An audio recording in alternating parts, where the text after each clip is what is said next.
윤석열 파면을 찬성하는 사람이 3분의 2가 되잖아요. 반대하는 사람들도 왜 그러는지는 제가 짐작이 가는데, 그런데 구미는 안 가도 돼요. 그런데 왜 구미를 갑니까? 그런 식으로 해서 그냥 구미 가면 사람들이 다 많이 모일 거고 거기에서 이야기하면 마치 이게 국민의 뜻인 양 그런 식으로 호도하려고 하는 거예요. 그 자리에서 또 목소리를 높인 사람들이 누군지 아십니까? 요즘 제가 가장 이해가 안 되는 나경원.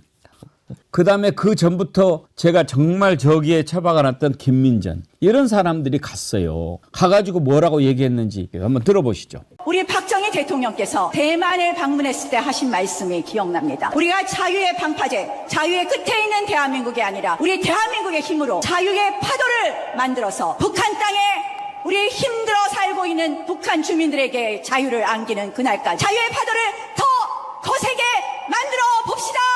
그 시작은 윤석열 대통령의 탄핵 무효 탄핵 각하로 직무 복귀하는 그날부터라고 말씀드립니다. 자, 여러분 끝까지 함께 행동합시다. 저거를 보면 엄청나게 많은 사람이 모인 것 같지요. 구미 어디 저 골목에서 사람들 다 모였어요. 저거 다 모여봐 몇 명 되겠어요. 광화문에 어디 골목 하나에 불과한 거죠. 그런데 그림 효과는 골목에 빽빽히 차 있는 것처럼 구미 시민 다 모인들 몇 명이겠습니까? 그런데 마치 거기에서 뭔가를 막 소리를 지르면서 엄청나게 많은 사람들이 윤석열 탄핵을 반대하는 것처럼 그렇게 보이는 효과를 내려고 하는 거 아닙니까? 최진봉 교수님. 그렇죠. 그러니까 카메라의 각도로 저렇게 하는 거죠, 사실은. 실제 구미에 있는 사람들은 뭐 대부분 다 이제 보수적 성향이 있다고 우리가 판단을 하잖아요, 기본적으로. 물론 뭐 그 중에 있는 분들도, 구미에 계신 분들도 뭐 진보적 성향을 갖는 분이 계시겠죠. 그러나 많은 분들이 그렇게 갖고 있으니까 저기서 집회하는 게 무슨 의미가 있겠어요. 그리고 카메라 앵글 가지고 저렇게 도로에 꽉 찬 것처럼 그 도로의 크기에 따라서 달라지는 거 아니겠어요? 뭐 토요일날 광화문 집회 같은 데는 엄청나게 넓어요. 그 도로뿐만 아니라 8차선 도로인가 그렇고 거기에 뭐 잔디밭 같은 게 있거든요. 그 옆에까지. 거기까지 따지면 엄청나게 넓어요. 그 축구장보다 훨씬 넓어요. 그런 데서 하는 것과 저거를 비교한다는 건 말이 안 된다고 생각을 하고, 저는 나경원 의원 참 왜 저러는지 모르겠어요. 그러니까 판사잖아요. 판사 출신 자기 남편도 판사잖아. 판사 가족. 네. 뭐 하는 거예요, 판사 가족이? 아까 양치 변호사 얘기했지만 전화기 씨 불러다가 잘못된 정보 듣고 이러잖아요. 탄핵의 조건이 그거래. 뭐지? 탄핵의 이 조건이 법에 대해 보면 전환길 씨 말이에요. 내란과 외환이래요. 땡! 틀렸거든요? 그걸 듣고 있다. 그걸 듣고 있어요. 그냥 은혜 받고 거기서. 이게 뭐 하는 겁니까 대체? 탄핵의 조건은 그게 아니거든요. 중대한 헌법과 법률 위반이에요. 근데 그걸 가지고 얘기하는데 막 거기 은혜를 받고 좋다고 그러고 이게 뭐 하는 겁니까 대체? 근데 저희가 가지고 또 저렇게 탄핵 무효라뇨. 법을 제대로 공부한 사람.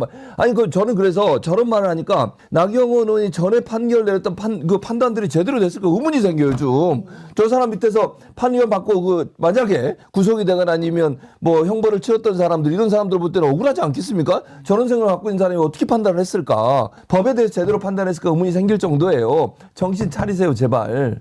근데 저는 나경원 볼 때마다 이게 이런 말이 떠오르더라고요. 그러니까 미쳐도 곱게 미쳐야지. 저렇게 상태가 막가가는 게 되나. 근데 나경원이 또 이런 말을 했거든요. 그러니까 윤석열에 대해서 이게 위헌이라도 탄핵을 기각시켜야 된다는데 위헌이 됐기 때문에 탄핵이 인용되는 거 아니겠어요? 근데 어떻게 판사 출신이 위헌이라도 탄핵을 기각한다는 말이 그게 무슨 말을 하는 거예요. 그리고 저는 나경원 씨가 뭐 집에 들어가면 남편이랑 대화 많이 안 하나 봐요. 이 남편이 지금 춘천지방법원장 되지 않았겠습니까? 근데 남편은 법원장인데 그 부인은 자꾸 위법적인 말을 막 해요. 뭐 법원을 부셔야 된다는 거에 동조하고. 이거 두 분이 대화를 안 하나 봐요. 저는 그래서 윤석열이든 나경원이든 두 부부 간에 좀 대화를 좀 깊게 하는 게 좀 필요하지 않나 싶습니다. 용인 나그네님, 저 여자 왜 저렇게 됐지? 근데 임세은 소장님, 전 요즘에 나경원 의원 볼 때마다 정말 그런 생각 들어요. 왜 저렇게 됐지? 참 그러는데 왜 그런 것 같아요? 그러니까 제가 미쳐도 곱게 미쳐야 된다는 말이. 왜 그렇게 됐을까요? 그러니까 이게 진짜 욕망의 화신이 된 거죠. 뭘 이제는. 잘못 먹은 건 아닐까? 잘못 먹기에는 또 얼굴 색깔이 너무 좋습니다.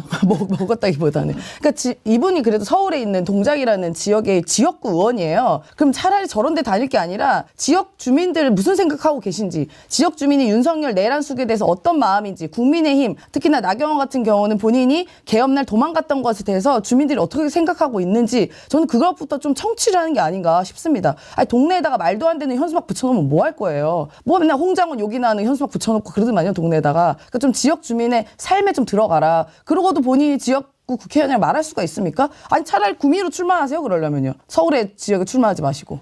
민주당 테러 대책위원장으로서 그리고 이재명 대표에 대한 건총 암살 테러 협박 제보 메시지를 직접 받은 의원으로서 한 말씀 드립니다. 이재명 대표에 대한 테러 협박이 이재명 대표의 자작극이라는 망언을 내뱉은 나경원 의원, 도대체 제정신입니까? 이재명 대표는 실제 생명을 잃을 뻔한 전대미문의 암살 테러 시도를 직접 당한 피해자이고 윤석열 내란 사태에서 제1의 수거 대상으로 또 한 번 지도새도 모르게 생명을 잃을 뻔했었습니다. 그 후에도 폭탄 테러 위협 등 수없이 많은 테러 위협을 당하고 있습니다. 지금도 전직 특수요원에 의한 건총 암살이라는 사상 초유의 암살 테러 위협에 처해 있는 상황입니다. 이재명 대표에게 테러 위협에 노출될 수 있는 대중 집회와 거리로 나오는 것은 위험하니까 자제해달라고 요청드린 것은 국민의 요구였습니다. 민주당 의원들의 요청이었고 테러 대책위원장으로서 제가 드렸던 고언이었습니다. 선거가 있을 때마다 나인가라는 병에 걸려서 출마하는 상습 출마러 나경원 의원은 이번에는 이재명 대표를 표적 삼아 유언비어로 극우들에게 너인가라고 인정받을 거라 착각하는 겁니까? 야당 대표에게 실존하는 테러 위협을 자작극이라고 허위사실을 유포하는 나경원 의원, 그 저주와 막말을 당장 멈추고 사과하십시오. 테러범에게 직접적으로 노출되라는 그런 망언과 다름이 없습니다. 만약에 자중하고 사과하지 않으면 국회 윤리 제소와 법적 조치에 직면하게 될 것임을 강력 경고합니다. 이상입니다.